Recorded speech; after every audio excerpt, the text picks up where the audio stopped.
Hello, and welcome to the WWIA podcast.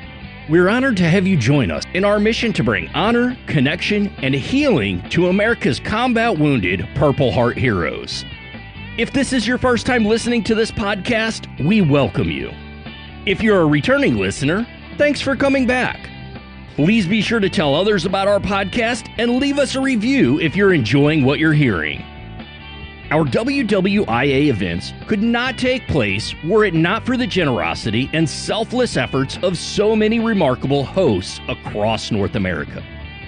Today, we're honored to introduce you to one of our WWIA event hosts that's been helping facilitate healing and recovery in the lives of our heroes for over a decade.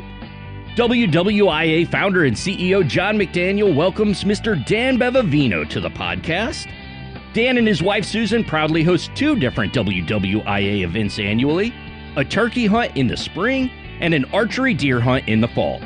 Their events do a superb job of involving patriotic and grateful members of the local community who assist throughout the event.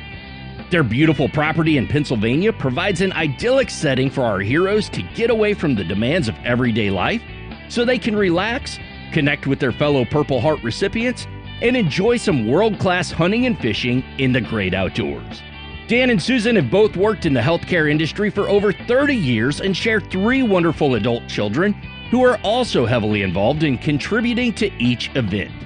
We're excited to share this episode with you and hope you enjoy getting to know more about Dan, his family, and their tremendous contributions to the mission of WWIA. Let's jump into the conversation now.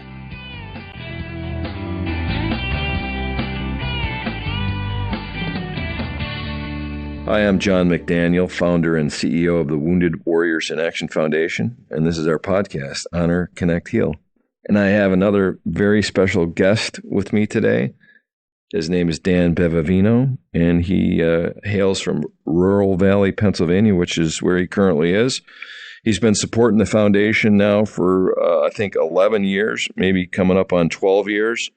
He's been providing, he and his family and his community have been providing two amazing events for us. One is an archery hunt for whitetail deer, and the other is a turkey hunt. Welcome to the program, Dan. Thank you, John. It's great to be here.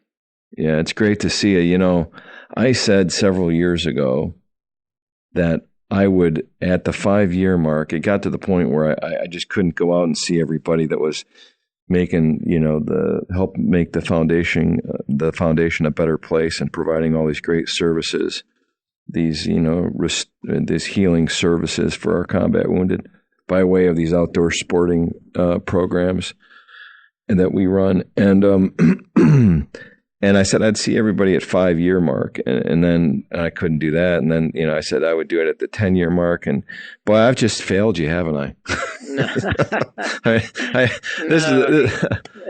I've just failed you, and I'm so sorry about that, man. It's so great to see you. For the listening audience, Dan and I can see each other on the computer. We both got headsets on, and we're doing this podcast. But I have not been to rural Pennsylvania and broken bread with you or had a glass of beer or coffee with you. But I got to tell you, man, what you and your family are doing and have been doing is just nothing short of phenomenal. I want to start out by saying thanks for what you've done, for all the amazing heroes whose lives you've touched and affected and made better. And you're an amazing person, and you got a great team. And thanks for all you do.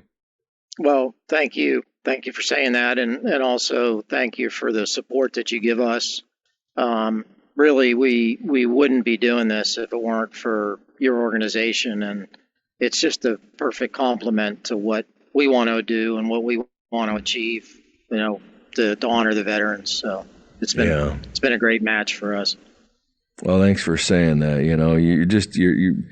I knew in my heart of hearts that when I met you, that I would have this, sense that you were a quiet, calm, confident, and capable person, and that and I just felt so, I was worried always, and it's still a little bit worried that you're concerned that, that just because I haven't been there and seen you, and that people that somehow would affect them, our relationship, and it hasn't, and that's great. But my records here say that you're on your 11th year of providing the archery whitetail hunt for our heroes. That goes off in the in the fall time frame in November, and then in the spring. I guess you got coming up here next month. You got your turkey hunt, and that's your 9th annual. Right. So in a couple of weeks. Yeah, in a couple of weeks. Yeah, right. And so, yeah. Just tell us. You're one of our long-term valuable hosts that's been just doing this great work with the support of the foundation. I know your family's involved. You have was it 3 children you have, Dan? Right. Yep. 2 boys and a girl. Right. And your wife Susan they're all involved in what you're doing. Yeah, absolutely. They're a huge source of support to make it happen. I mean, I couldn't do it without them. Right. So. Yeah, that's how I feel about my team. I mean, I would be just lost, man. So fortunate to have so many great people, pulling oars. As we beat the cadence and the drum beat here for what we're doing. But tell us about your experience in helping our combat wounded. I mean, you've been doing this long enough where you obviously have got some great stories and some amazing memories and some probably some really cool feelings about, what's going on out there when you're doing this work. But, tell us about that. Tell what sticks out in your mind, or, what are your thoughts on it all? Yeah, I mean, it's been, like you mentioned, a little over 10 years, and before we started doing it, it was something I had been thinking about for quite a while.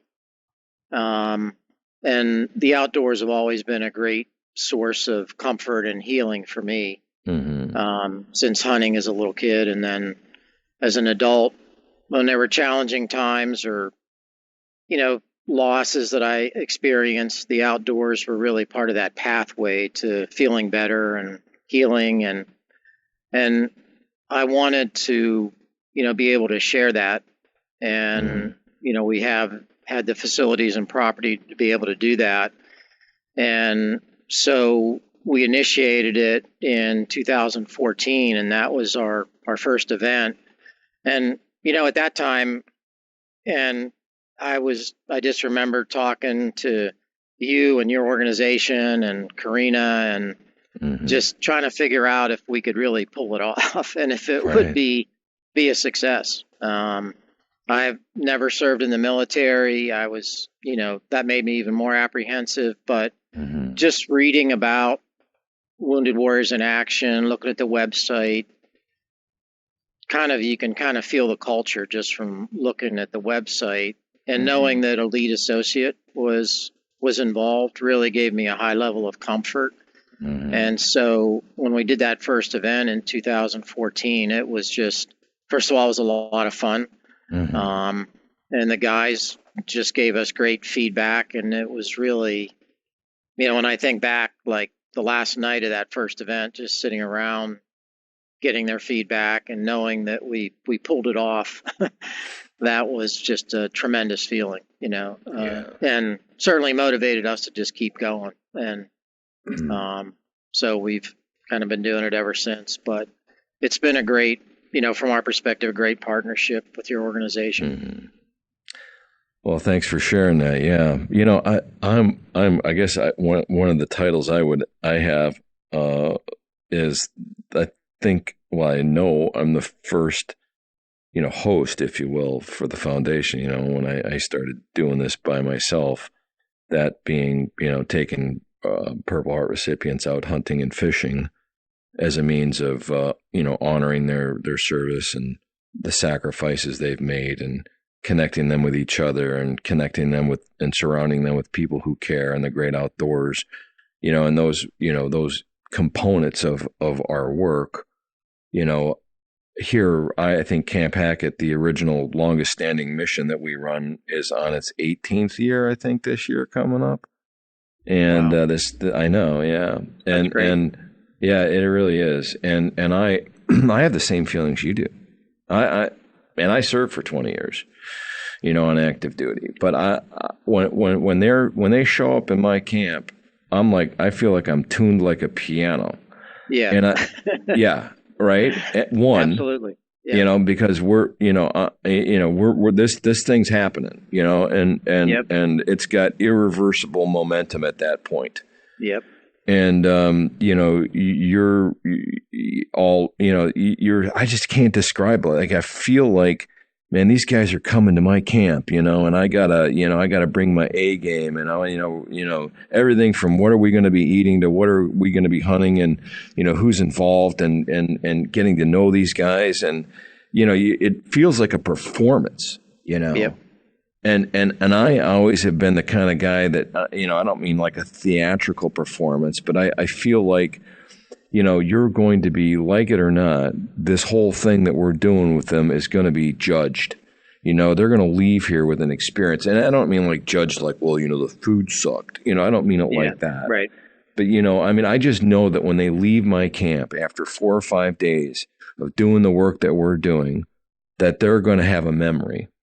And I'm just thinking that all we're going to do here is try to create a very positive series of memories for them and show them that what they did for our country, while they were wearing a uniform. Some of them are still on active duty, but more and more are not wearing the uniform. They're retired based on their, wounds or time in service or whatever the case might be. But, I'm just thinking that,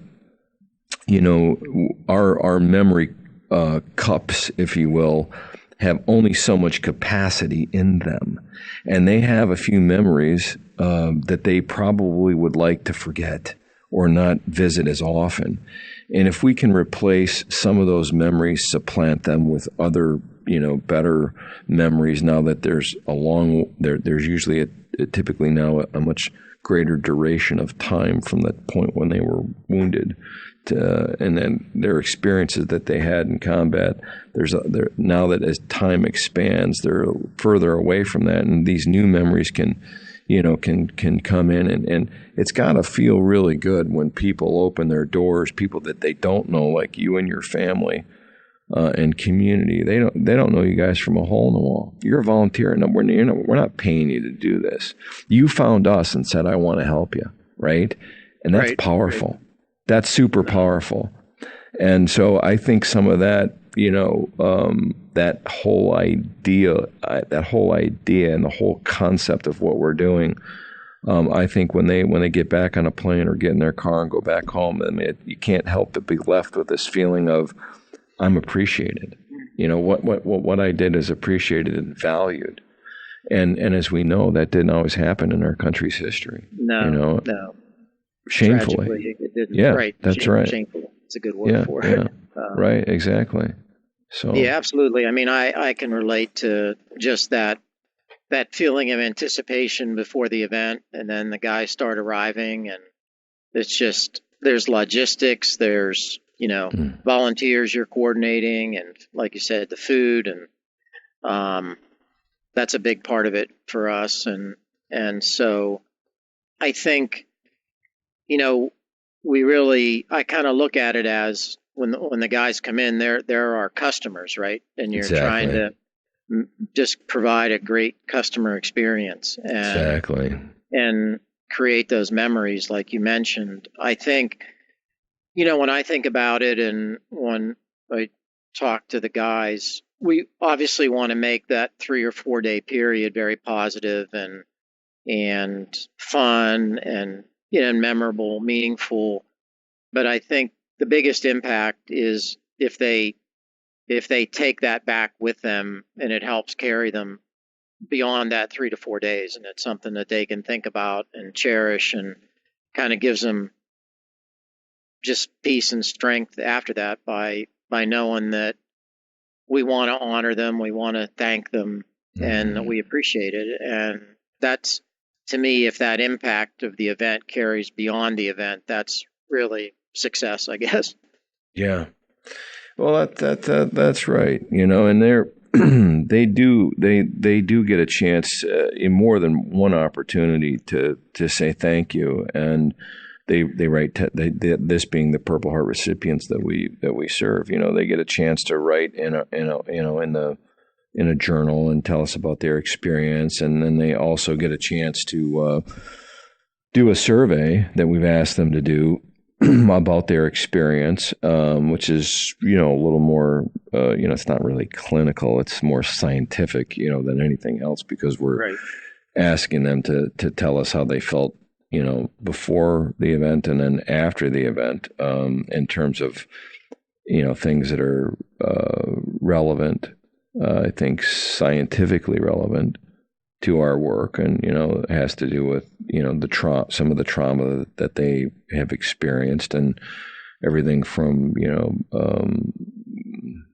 just post-traumatic stress disorder, PTSD, to just this idea of some of the things that they saw, and had to do, which is also related to a lot to PTSD. But the other thing is, they've always said to me, hey, don't forget to tell them it's a lot of fun. Because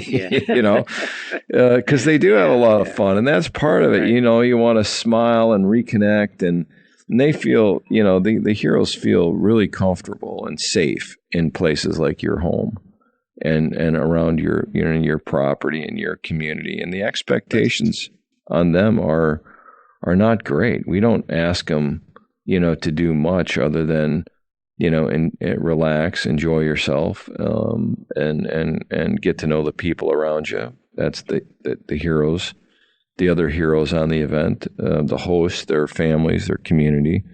We're all here to, honor what you did and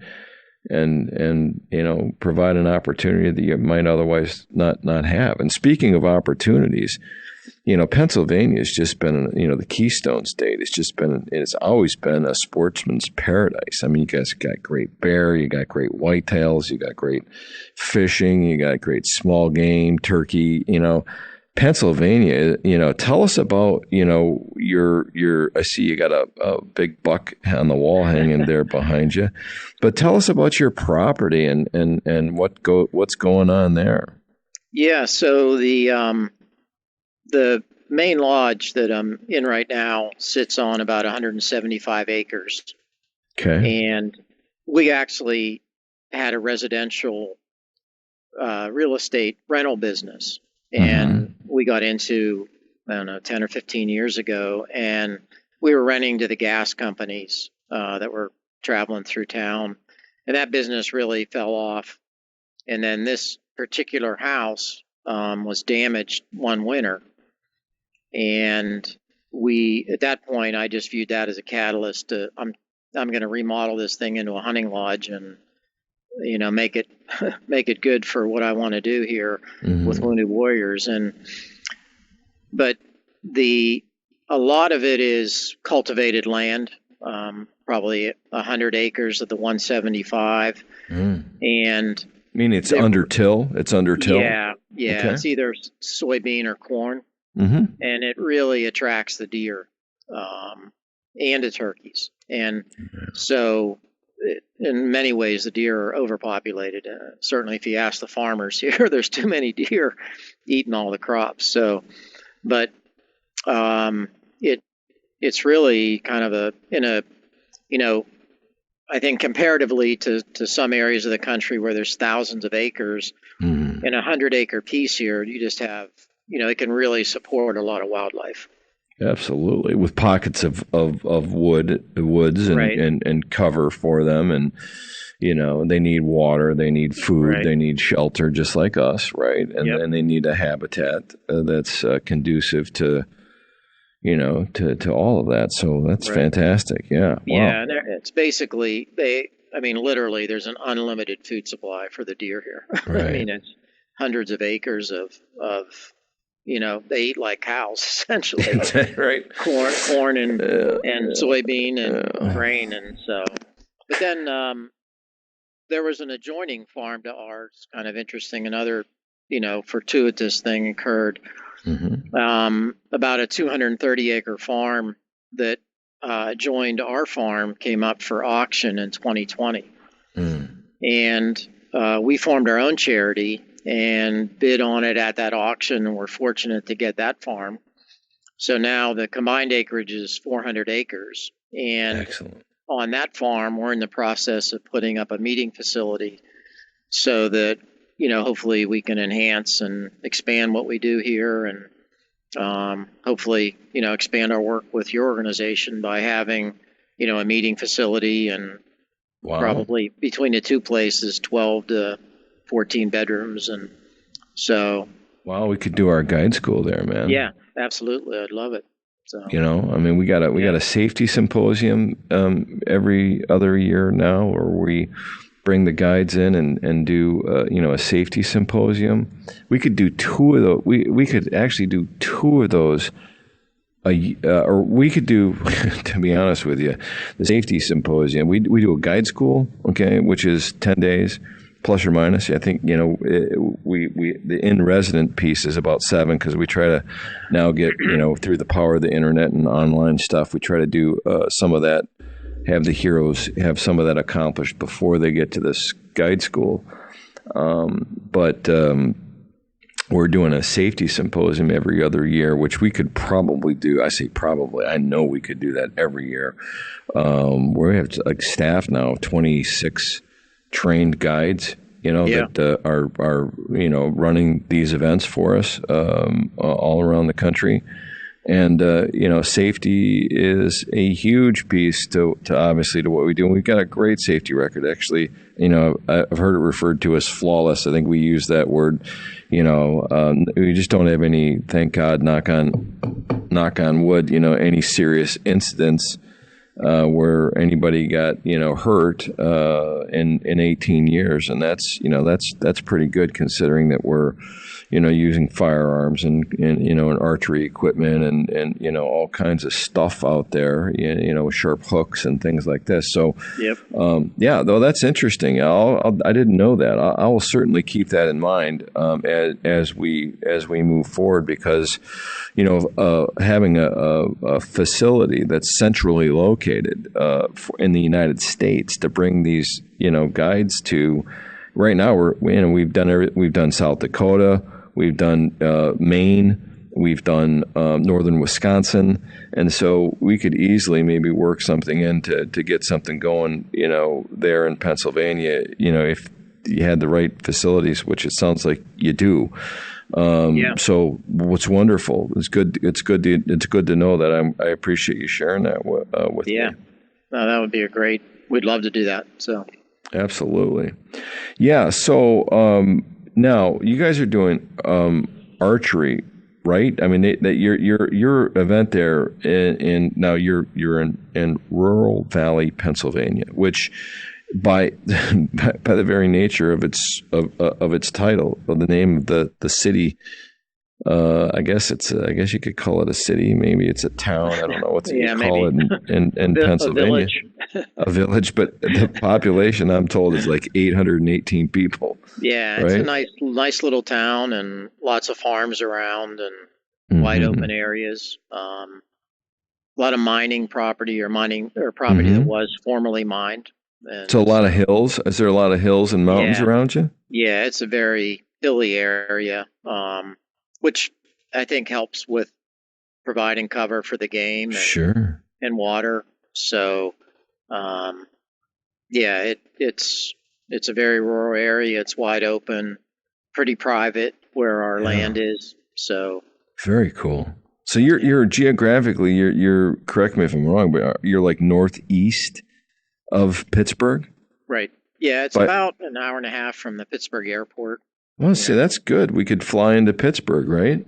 Yeah, it's not, probably the biggest challenge, honestly, is the traffic. It's not that long of a distance. It's, if there's no traffic, you can be there just in a little over an hour to the Pittsburgh airport. Right. So, so it's cool. Nice. One of the things that, is nice about Western Pennsylvania is that you can get into a very rural area, but not be that far away from, a major city like Pittsburgh. So right on.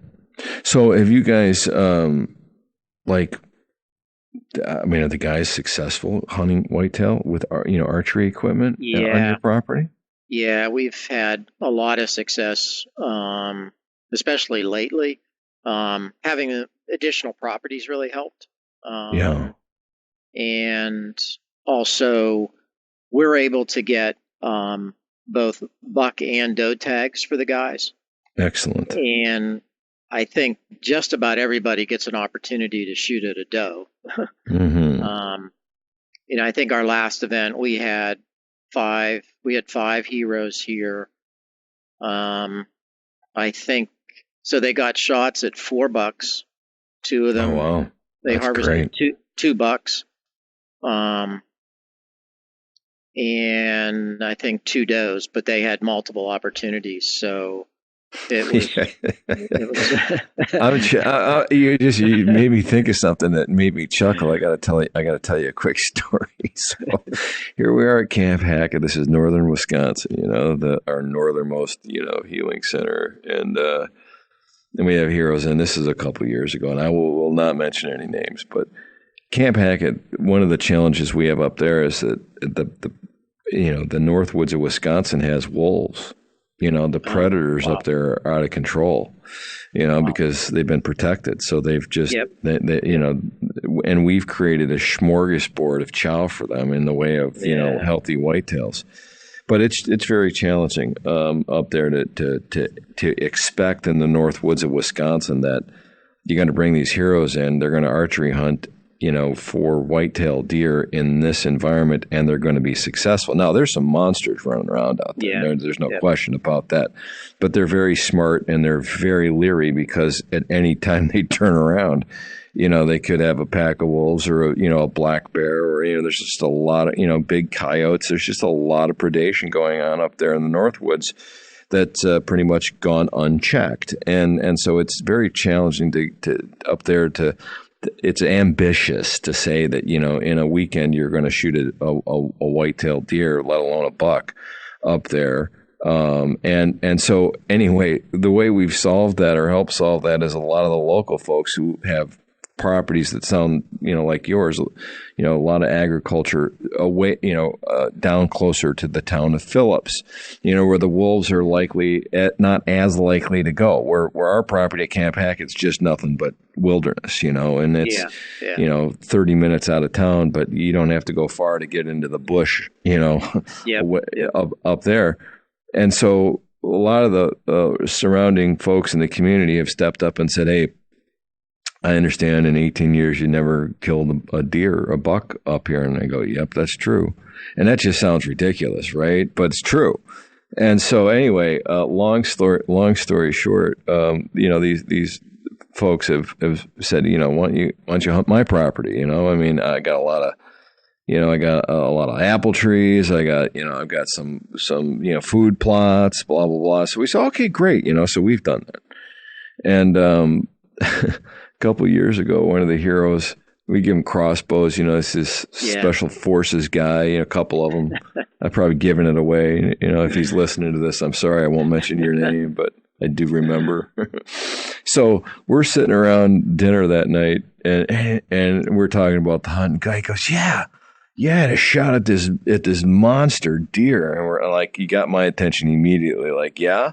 He's like, yeah. I go, well, how big was it? And he shows he takes his hands and he kind of puts them up by his head, indicating that this thing had a Christmas tree on top of its head, And I'm like, no kidding. He's like, yeah, man. And I go, well, what happened? Just tell me the story. And, dude's using a crossbow that we gave him, and he takes and we practice, there's no excuse not to hit one of these things at close range. And he just shot over the top of his back, and he just thought it was hilarious. He's like, blah, blah, blah. And I'm like thinking, dude, I would, if that had happened to me, I'd have been in the fetal position, on the in the ground blind, just never forgiving myself, And he's like, I mean, the short story is the next day, his buddy gets a shot at the same deer and he misses. Wow. You gotta love it, though. I mean, that's what Yeah. it's all about. But anyway, Yeah. so It creates the stories, right? yeah, it does. So tell us on stories. You got anything? I mean, is there anything? You've been doing this now for 11, coming up on 12 years, and you've got some great stories. Is anything? Any interaction with a hero or event or anything, kind of stick out that you'd like to share with us? Something impactful, meaningful, or that just, resonates with you? I think when I, there's kind of my favorite part. It's really not of just one event, but of every event is when I see everybody together, gathering and mixing it up, and it looks like everybody has known each other for the last 20 years. And it, sometimes that happens quickly on the first night. Sometimes it'll take, a day or two, but usually after that first morning hunt, everybody comes back and it's just, everybody's just mixing it up. And, there's a couple places at the lodge where everybody can be together. One is the main kind of living area room, and then our porch can, there can be 20 people out there, and a lot of times there are.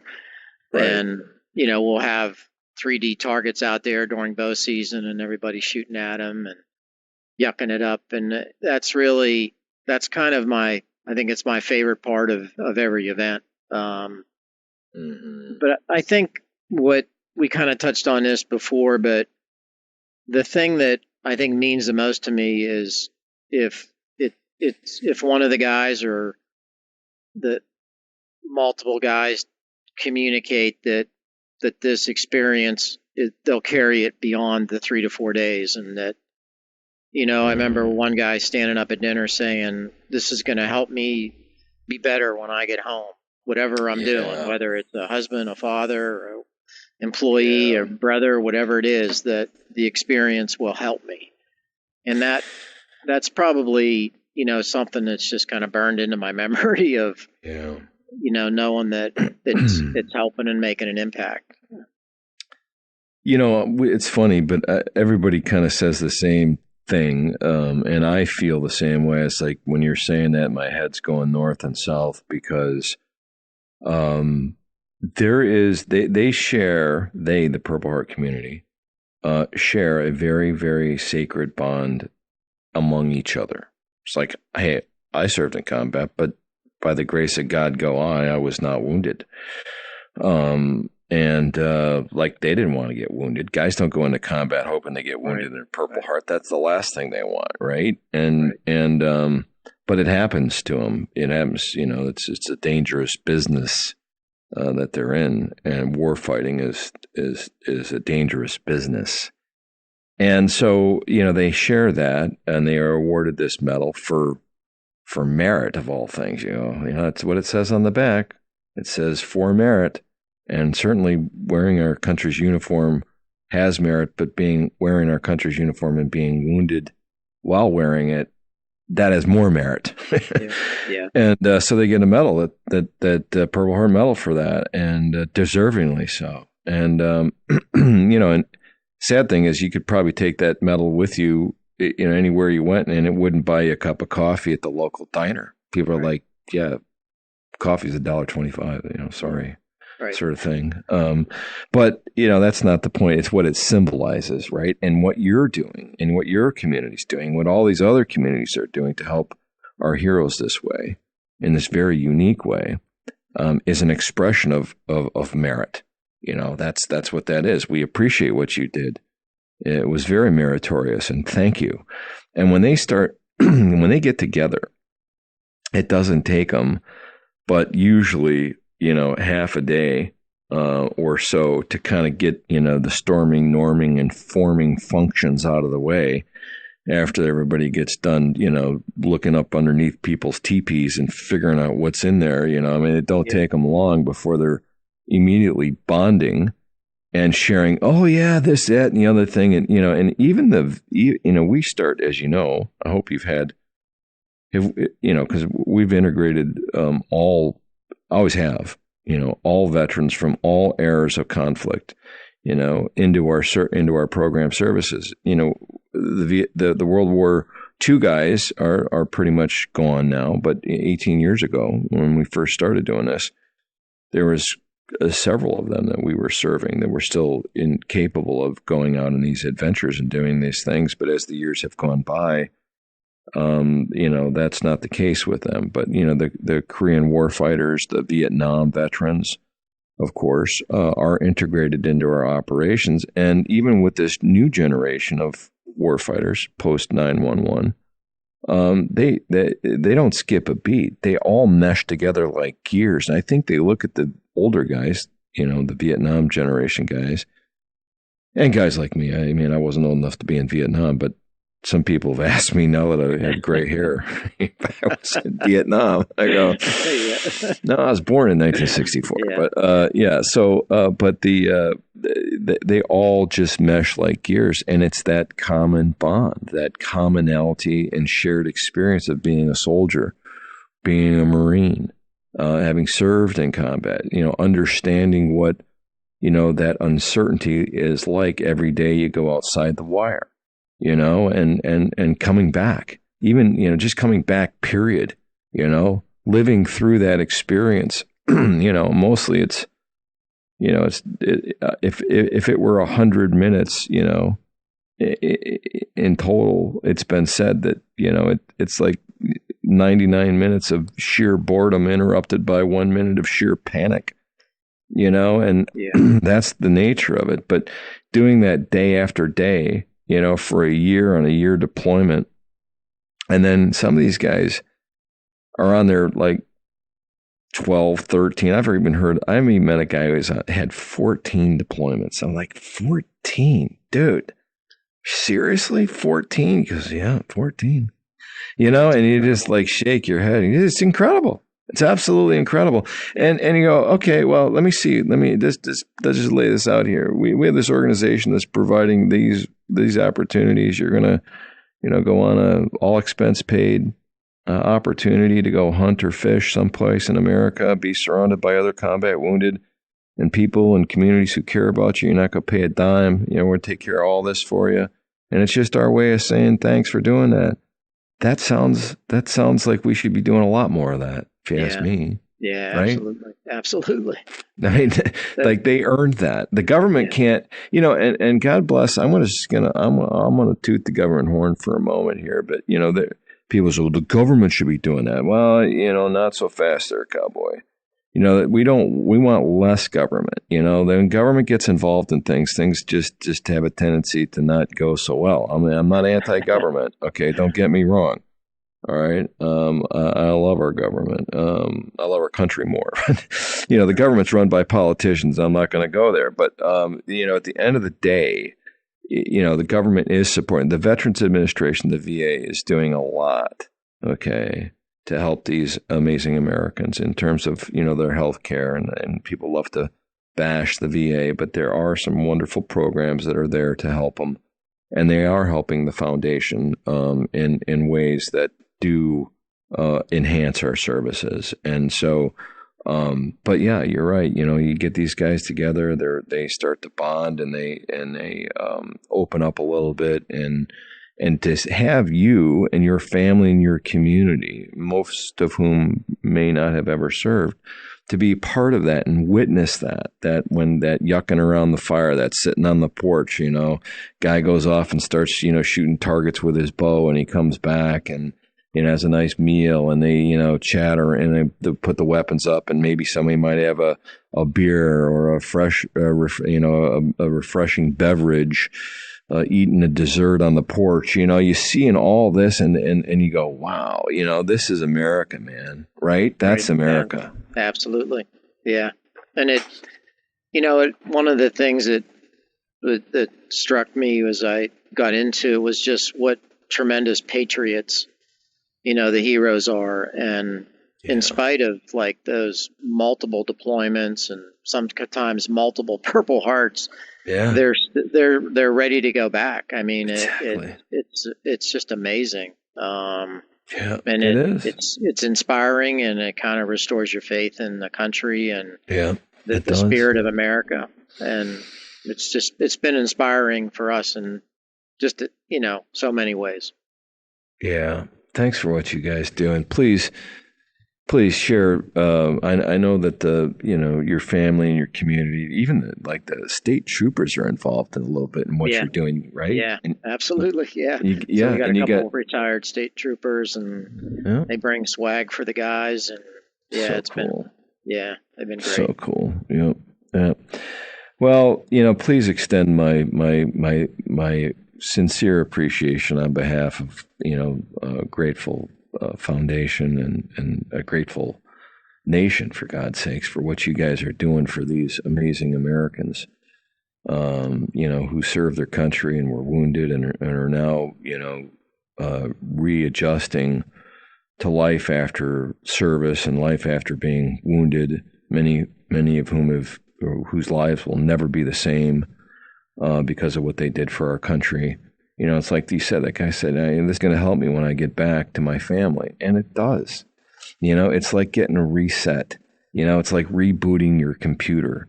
Yeah. I had to reboot my computer, and I'm not a computer dude, but I had to do that in order to get this podcast to work. David's like, have you tried rebooting it? And I'm like, we get on 30 minutes before each guest does, and we just kind of do a systems check and make sure everything's good to go. And 9 times out of 10, it's not for me, right? Because I'm not the most technically savvy dude in the world.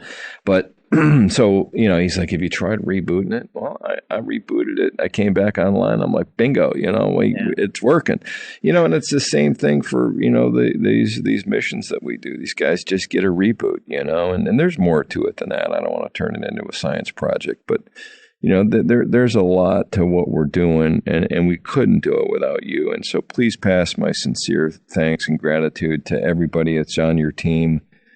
Share this podcast with them, and if you just to revalidate what they're doing. It's tremendous, and I know it's a lot of work. I totally get it. But it's worth it. What you're doing is having making a tremendous difference and an impact on these great Americans who deserve this. And they earned it. And so we just quietly go about doing our work and helping them, providing them safe places to get connected and to, reflect and to heal. And, the more positive connections you can make in your life, the better off you're going to be. Right. And that's important stuff. So I'm going to give you the last word, my friend. Is there any you got any saved rounds or things you want to chat about?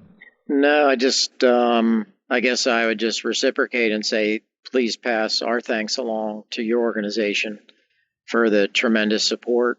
And it, as I mentioned when we started, it's a perfect complement, from the culture to the execution to just the objectives and the goals. It's perfect for us and really enables us to be able to do it. And I'm sure you count on your folks just like we count on our volunteers, and it's we couldn't do it without all that energy and work. So but thank you for that. Absolutely. No, I will. And it's just, it's an honor to meet you and spend some time with you. And I know, hopefully it won't be too much longer before I can, we can shake paws and break bread together. And I'd love to see your property. I really, really would. And I can't wait to meet your family and personally thank people who've helped make this happen. And we appreciate your time today on the Honor Connect Heal podcast. Thanks for all you're doing. Good luck on your upcoming event, too. Thank you, John. It's been a pleasure. All right. Take care of yourself, Dan. Okay. Thank you. Bye now. Bye-bye. Thank you for listening to the WWIA podcast. To learn more about the Wounded Warriors in Action Foundation and how you can get involved, please visit our website at WWIAF.org or follow us on social media on Facebook, Instagram, Twitter, and LinkedIn. If you'd like to comment or offer feedback about our podcast, or if you have a suggestion for a future episode, please email us at podcast@WWIAF.org. Thank you for your support, and for helping us honor, connect, and heal our combat wounded Purple Heart heroes through the power of the great outdoors.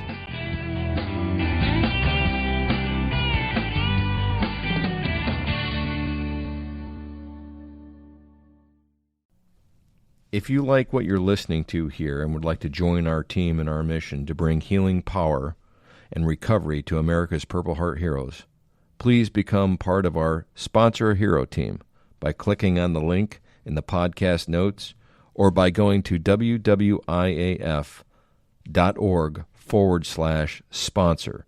That's wwiaf.org/sponsor. Our heroes need you now more than ever. Thank you.